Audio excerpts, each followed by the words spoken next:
జగిత్యాల జిల్లా రూరల్ మండలం నార్సింగాపూర్ శివారులో ఆక్రమణలకు గురైన ప్రభుత్వ భూములను పరిశీలించారు collector Satyaprasad.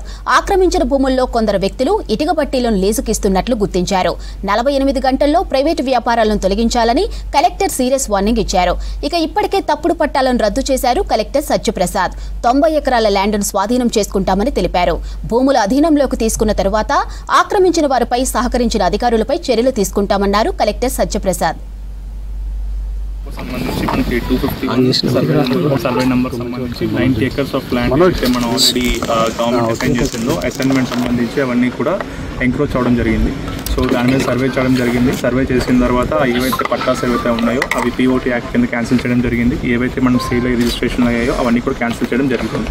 So 90 acres of government land ఏదైతే మనకి సర్వే నెంబర్ 437, 251లో ఉన్నాయో ఆన్ రికార్డ్ పరంగా గవర్నమెంట్ టేక్ ఓవర్ చేసుకుంది. సో గవర్నమెంట్ రికార్డ్స్లో గవర్నమెంట్ ల్యాండ్గానే ఉన్నది అదంతా కూడా. సో అది ఇప్పుడు యాజ్ ఆఫ్ నౌ సేల్ చేయడానికి కానీ లేకపోతే వేరే వాళ్ళు రిజిస్ట్రేషన్ చేసుకోవడం కానీ అదంతా అవ్వదు. అదంతా కూడా గవర్నమెంట్ ల్యాండ్ కింద ప్రొహిబిటెడ్లో ఉంది. First thing. సెకండ్ థింగ్, ఇక్కడ గ్రౌండ్ లెవెల్కి వచ్చిన తర్వాత చూసిన తర్వాత ఏమైందంటే ఎవరైతే మనం ఆల్రెడీ ఇంతకుముందు డిసైన్ చేసామో వాళ్ళు వేరే వాళ్ళు కమ్ముకోవడం అదంతా కూడా కొంతమంది దగ్గర చేరి వాళ్ళు ఇటుకబట్టి వ్యాపారం చేయడం, కొంత వేరే వ్యాపారాలు చేయడం అని చూస్తూ ఉన్నాం. వాళ్ళకి ఇప్పుడు యాజ్ ఆఫ్ గవర్నమెంట్ ప్రెజెంట్ చేస్తున్నాయి కాబట్టి అదంతా కూడా గవర్నమెంట్ ప్రాపర్టీగా చేస్తూ ఉన్నట్టు. సో వాళ్ళందరికీ కూడా మేము already couple of times warning ఇవ్వడం జరిగింది. ఫైనల్ వార్నింగ్ అనేది ఇచ్చి 48 అవర్స్లో మొత్తం క్లియర్ చేయమని చెప్తా ఉన్నాం.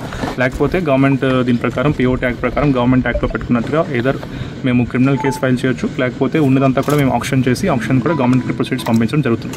సో 48 అవర్స్ మనం డెడ్ లైన్ ఇస్తూ ఉన్నాం. After that will take action. First already government on paper resume చేసుకుందాం, తర్వాత ఫిజికల్ కూడా పొసెషన్ చేసుకుంటాం. తర్వాత దీని మీద ఏమైనా ఉందో దాని మీద ప్రాపర్ ఎంక్వైరీ చేయించి ఇఫ్ నీడెడ్ వీళ్ళు క్రిమినల్ యాక్షన్ తీసుకునే అవకాశం మన చట్టంలో ఉంది. ఇయ్యాలా లేదా అనేది మనం ఒకసారి సుపీరియర్స్తో కూడా మాట్లాడి వీళ్ళు టేక్. గవర్నమెంట్ ల్యాండ్ తీసుకోవడం అనేది మనకి 90 acres ఆఫ్ ల్యాండ్ జగిత్యాలలో అనేది మనకి మోస్ట్ ఇంపార్టెంట్. ఇప్పుడు మనం అటు యాక్షన్ పోయి ఇటు యాక్షన్ పోయితే మనకి గవర్నమెంట్కి 90 ఎకరాల ల్యాండ్ అనేది తీసుకుంటే మన డెవలప్మెంట్కి వాడుకోవచ్చు.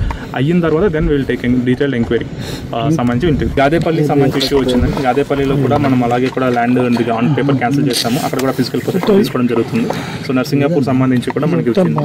ఇంకెక్కడైనా కూడా మన దృష్టికి వస్తే మాత్రం డెఫినెట్లీ విల్ టేక్ ఎంక్వైరీ చేసి తీసుకుంటాం. అది సర్వే చేయడం జరిగింది ప్రాపర్గా కూడా. అండ్ మన ప్రొసీజర్ ఫాలో అయ్యేటప్పుడు కూడా ఏంటంటే మళ్ళీ వీళ్ళు కోర్టుకి వెళ్ళి స్టే తీసుకోకుండా ఉండాలి కాబట్టి మనం మల్టిపుల్ టైమ్స్ వీళ్ళకి మనం అవకాశాలు ఇవ్వాలి. లేకపోతే principles of natural justice violation కింద సింప్లీ కోర్టుకి స్టే తెచ్చుకుంటే అది మన ల్యాండ్ అనేది తీసుకోకుండా అయిపోతుంది. గవర్నమెంట్ సింప్లీ స్టే ఇచ్చేస్తే కోర్టు నుంచి. అందుకని మనం మల్టిపుల్ టైమ్స్ అవకాశాలు ఇవ్వాల్సి ఉంటుంది. అన్ని కూడా ప్రెషర్స్ తీసుకొని ఇప్పుడు ప్రాపర్గా అన్ని కూడా చేయడం జరిగింది. So this time they will not be any backing అవడం కానీ వెనక్కి వెళ్ళడం కానీ ఉండదు. All these things on paper anyway అయిపోయింది అంతా కూడా. సో ఇప్పుడు government as of now court stay ఇచ్చినా కూడా గవర్నమెంట్లో ఉన్నట్టే అవుతుంది ల్యాండ్. ఫిజికల్ పొజిషన్ అనేది మనం క్లియర్ చేసుకుంటాం.